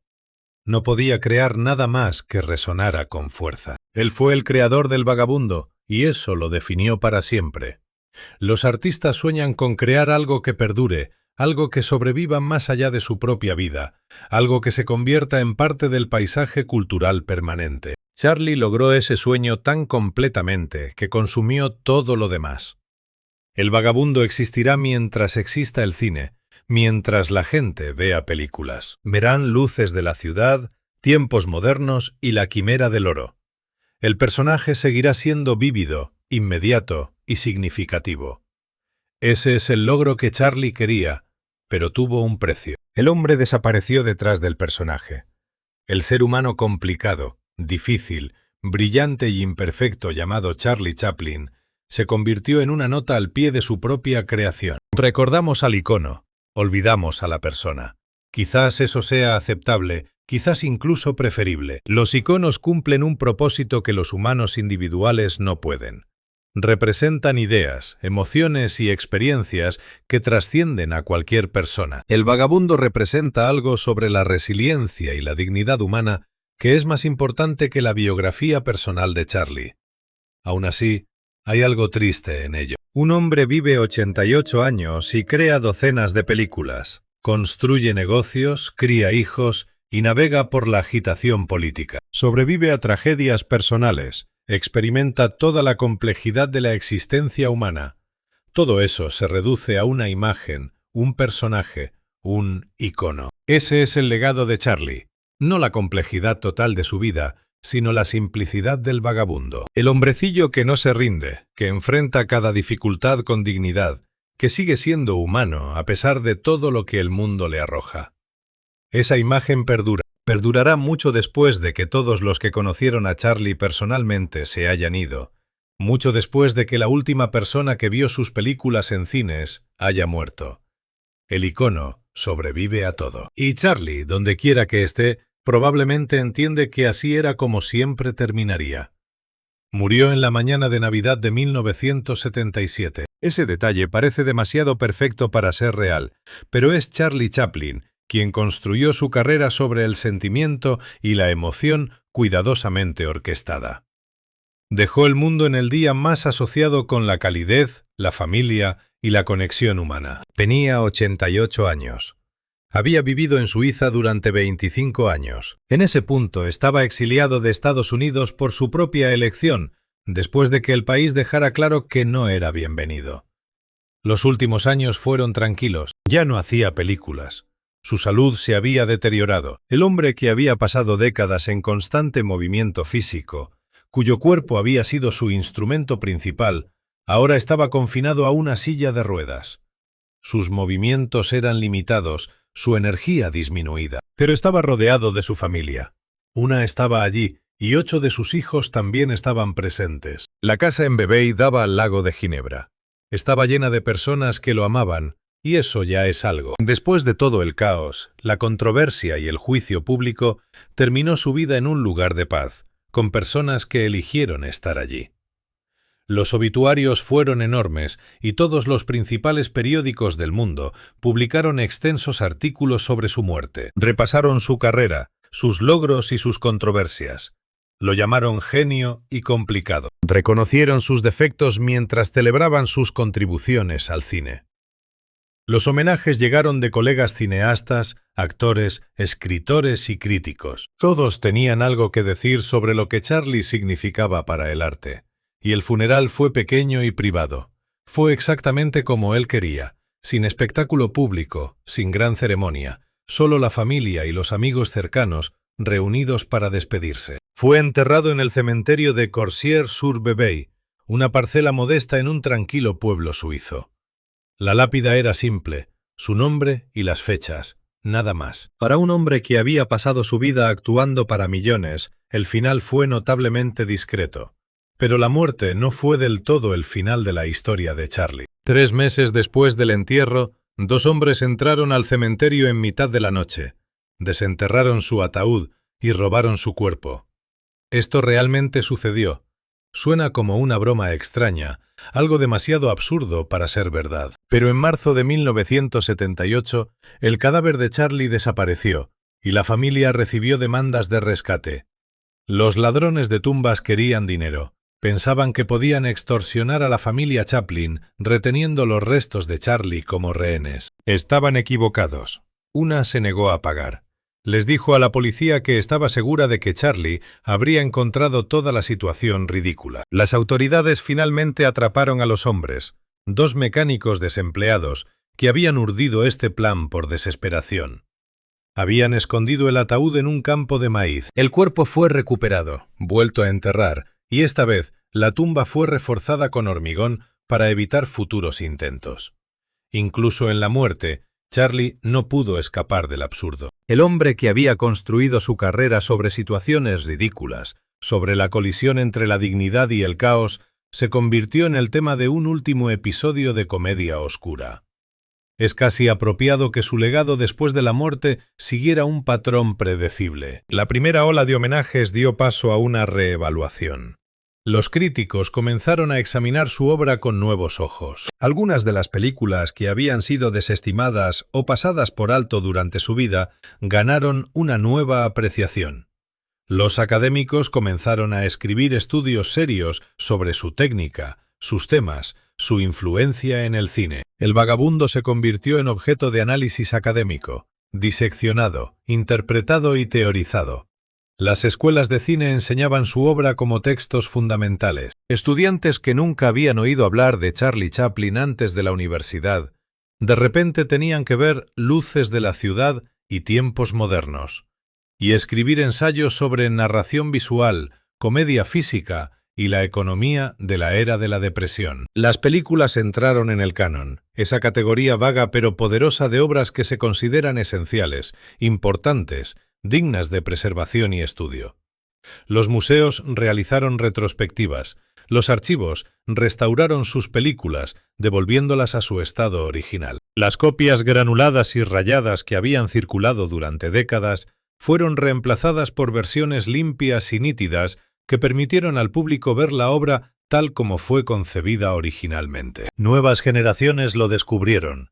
Los niños que crecieron con la televisión, y luego los videojuegos, y después los servicios de streaming, finalmente se encontraron con este extraño hombrecillo de la era del cine mudo. Se comunicaba únicamente a través del movimiento.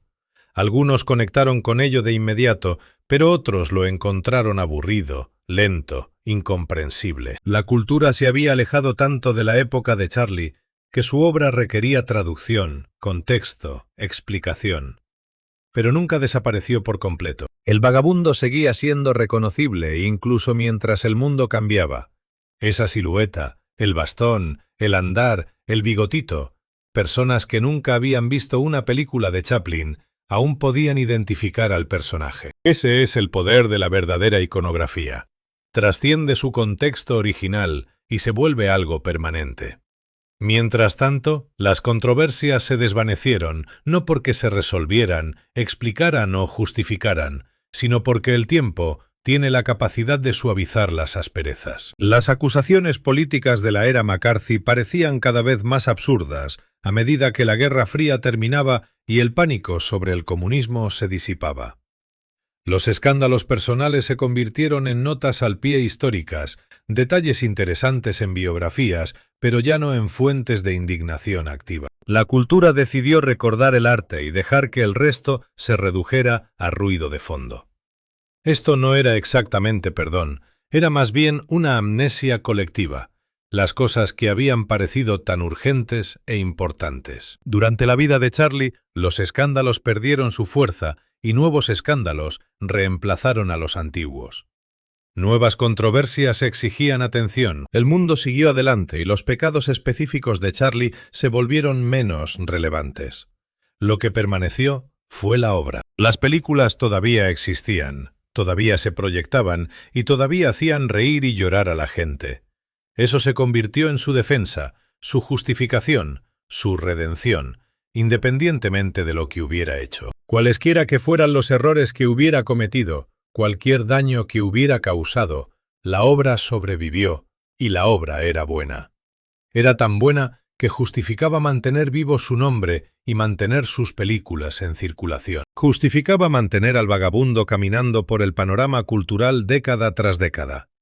Pero aquí está la pregunta que lo persigue todo. ¿La obra excusó la vida? ¿Debería hacerlo? Este es el debate que gira en torno a todo artista complicado. Queremos separar el arte del artista, disfrutar la creación sin respaldar al creador, pero esa separación no siempre es limpia. La obra y la vida están conectadas. Las películas de Charlie surgieron de sus experiencias, sus obsesiones, su psicología. La resiliencia del vagabundo reflejaba el propio instinto de supervivencia de Charlie. La idealización romántica de las jóvenes en sus películas reflejaba sus fijaciones personales. Tanto el sentimentalismo como el cinismo provenían de la misma fuente. No se puede extraer completamente uno del otro. Algunas personas argumentan que el gran arte trasciende las fallas personales de su creador, que la belleza y el significado existen independientemente del carácter moral de la persona que los creó. Podemos apreciar City Lights sin aprobar las elecciones románticas de Charlie, y el regalo a la humanidad supera los pecados privados. Otros argumentan que es una excusa conveniente, que celebrar la obra significa celebrar a la persona, lo admitamos o no. Dada las películas de Charlie posiciones prestigiosas en el canon, significa darle a él posiciones prestigiosas en la historia. Estamos eligiendo activamente honrar a alguien que hizo cosas que condenaríamos en cualquier otra persona. No hay una respuesta clara y el debate continúa. Cada generación tiene que decidir por sí misma cómo manejar estas contradicciones. Deben considerar cuánto peso darle al arte frente a la vida y cómo reconocer tanto el genio como el daño. El caso de Charlie no es ni el peor ni el más simple. Está en algún punto intermedio del espectro, complicado de maneras que se resisten a un juicio fácil. Lo que es seguro es que cambió el cine. Eso no es discutible. Las técnicas que desarrolló, los estándares que estableció y las posibilidades que demostró alteraron permanentemente el medio. Los directores que vinieron después de él estaban respondiendo a su trabajo, lo supieran o no. El lenguaje cinematográfico incluye vocabulario que Charlie inventó. Pero también hizo daño a personas, y eso tampoco es discutible. El patrón de relaciones con chicas adolescentes no fue un malentendido ni una diferencia cultural. Fue una elección que hizo. Usó repetidamente su poder y fama para perseguir a personas que no podían resistirse a él. Las controversias políticas quizás fueron exageradas, pero su manejo de ellas fue a menudo arrogante y desdeñoso. Las decisiones empresariales también fueron controvertidas. Eso hirió a socios y colaboradores porque priorizó sus propios intereses por encima de todo. Ambas cosas son ciertas. El genio y el daño, el logro y el fracaso, el icono y el hombre, la historia conservará ambos. La cultura ha decidido que Charlie es lo suficientemente importante como para recordarlo, lo que significa recordarlo todo. Las películas seguirán proyectándose mientras exista el cine. Los estudiantes estudiarán su técnica y los críticos escribirán sobre su influencia.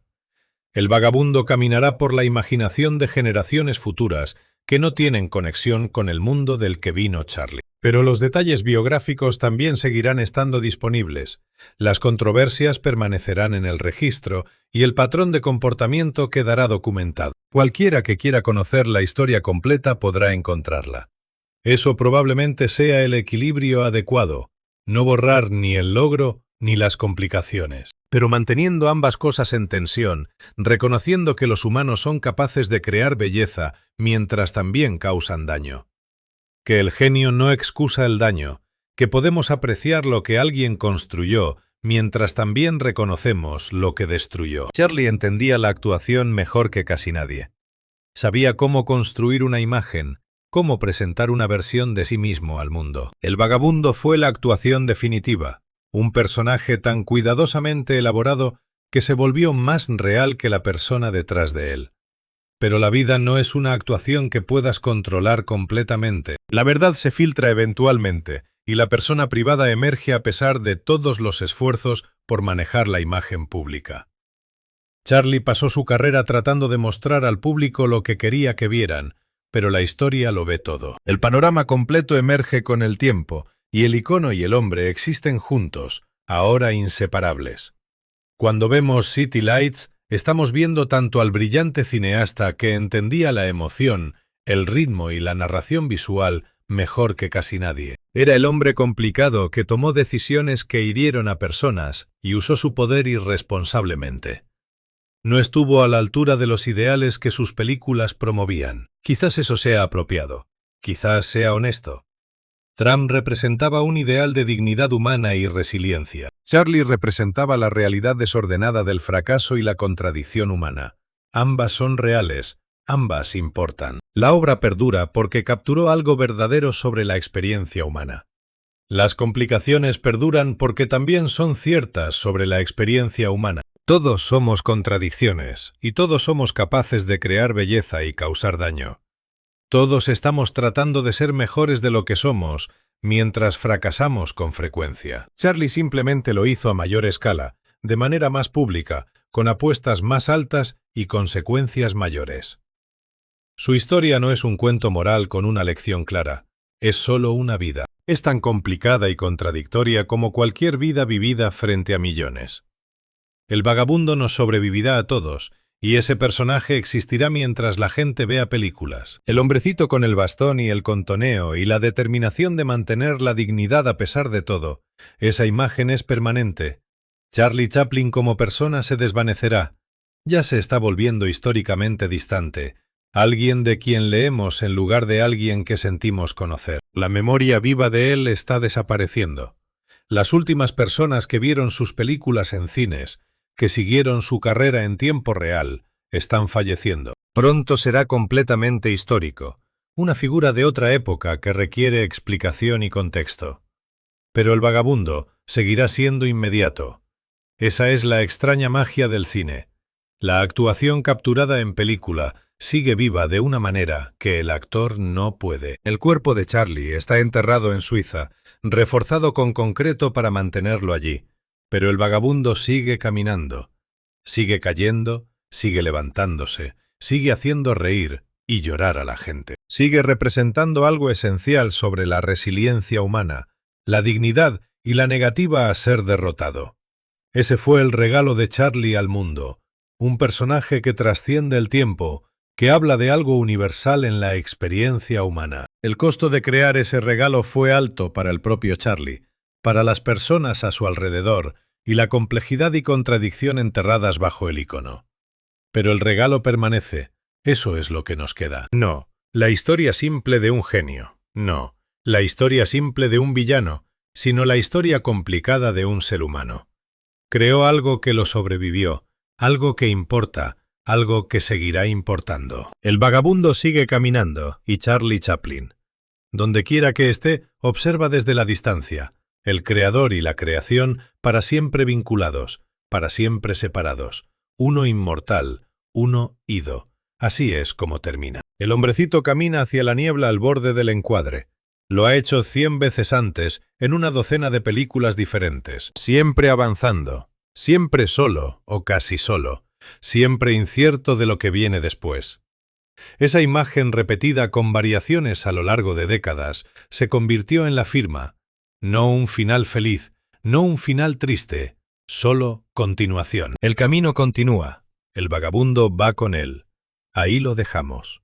Pero Charlie Chaplin dejó de caminar hace mucho tiempo. El hombre que creó el personaje murió en Suiza en la mañana de Navidad de 1977, rodeado de su familia. Estaba lejos de los barrios bajos de Londres donde comenzó y de los estudios de Hollywood donde construyó su imperio. Tenía 88 años y había sobrevivido a su era por décadas. Vio la forma de arte que ayudó a crear evolucionar más allá de él y vio sus técnicas volverse tan estándar que nadie recordaba que alguna vez fueron revolucionarias. El funeral fue tranquilo, el entierro fue sencillo. Luego unos ladrones de tumbas robaron su cuerpo para pedir rescate, lo que de alguna manera parece apropiado. Incluso en la muerte, Charlie no pudo escapar del absurdo. El ataúd fue recuperado de un campo de maíz, enterrado de nuevo en concreto y finalmente dejado en paz. El hombre se fue, pero la imagen persiste. Entra en cualquier ciudad del mundo y muéstrale a alguien una foto del vagabundo. Lo reconocerán, tal vez no el nombre del actor, tal vez no las películas, pero la silueta, el bastón, el caminar, el pequeño bigote que es un reconocimiento universal. Eso es permanencia. Charlie logró lo que todo artista sueña, y lo que casi nadie logra. Creó algo que trasciende su momento, que habla a través de generaciones, que se convierte en parte de cómo los humanos se entienden a sí mismos. El costo fue todo lo demás. Sus películas posteriores viven a la sombra de su obra temprana. Su complicada vida personal queda relegada a una nota al pie, y sus luchas políticas se convierten en curiosidades históricas. Toda la complejidad de 88 años se reduce a una imagen, un personaje, un icono. Ese es el precio. Inmortalidad, pero solo para la parte de ti que capturó la imaginación de la cultura. Todo lo demás se desvanece. ¿Valió la pena? No podemos responder eso. Charlie no está aquí para preguntarle. Pero el vagabundo permanece, aún caminando, aún cayendo, aún manteniendo la dignidad a pesar de las circunstancias diseñadas para aplastarla. Ese personaje aún significa algo y aún habla a la gente. Son personas que nunca han experimentado depresión o pobreza y que viven en un mundo que Charlie no podría haber imaginado. Enfrentan luchas diferentes, pero reconocen el mismo desafío esencial. ¿Cómo sigues adelante cuando el mundo parece diseñado para quebrarte? ¿Cómo mantienes la humanidad cuando todo te la arrebata? El vagabundo respondió esas preguntas sin palabras, solo a través del movimiento y la expresión, y la obstinada negativa a rendirse. Ese es el legado.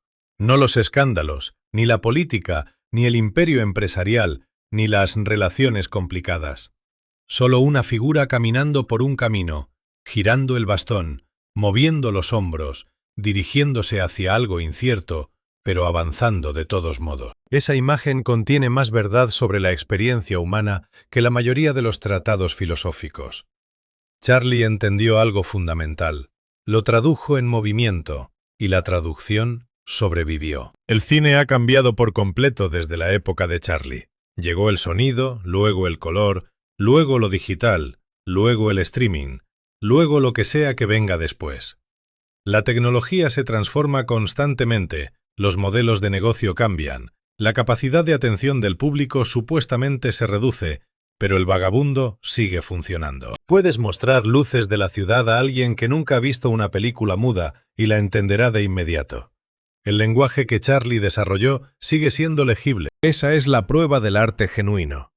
No si los críticos lo alaban o los académicos lo estudian, sino si sigue hablando a personas que no tienen la obligación de importarles. Las películas sobrevivirán a todos los que lean estas palabras y sobrevivirán a los servicios de streaming que actualmente las alojan. Sobrevivirán a la concepción actual de lo que es el cine y para qué sirve. Mientras la gente vea imágenes en movimiento y le importen las historias, verán las películas de Charlie. No porque sean históricamente importantes, aunque lo son, sino porque funcionan. La comedia llega, la emoción resuena, el personaje vive. Charlie Chaplin nació en un barrio pobre en 1889 y murió en una mansión en 1977. La distancia entre esos dos puntos es casi inconcebible. Se transformó a sí mismo por completo múltiples veces, siempre avanzando, siempre construyendo algo nuevo. El niño que aprendió a actuar porque era la única forma de sobrevivir, se convirtió en el hombre que revolucionó una forma de arte. El niño empobrecido se convirtió en el artista más famoso del mundo. El exiliado de Inglaterra se convirtió en el exiliado de América, se convirtió en el invitado de honor, regresó para una ovación final. Pero la historia que más importa no es la narrativa de la pobreza a la riqueza, es lo que creó durante ese viaje. Las películas sí, las técnicas e innovaciones ciertamente, pero más que eso, el vagabundo mismo. Esa extraña pequeña figura que no debería funcionar, cuyo vestuario es una colección de contradicciones, cuya existencia entera es precaria y absurda, pero que mantiene la dignidad de todos modos, que cae y se levanta, que ama sin esperanza de retorno, que enfrenta la crueldad del mundo con resiliencia y gracia ocasional. Ese personaje es el verdadero logro de Charlie, no la riqueza, la fama o la influencia, aunque tuvo todo eso. El personaje, la imagen, la idea hecha visible, eso es lo que sobrevive, eso es lo que importa. El vagabundo sigue adelante, y el resto es historia.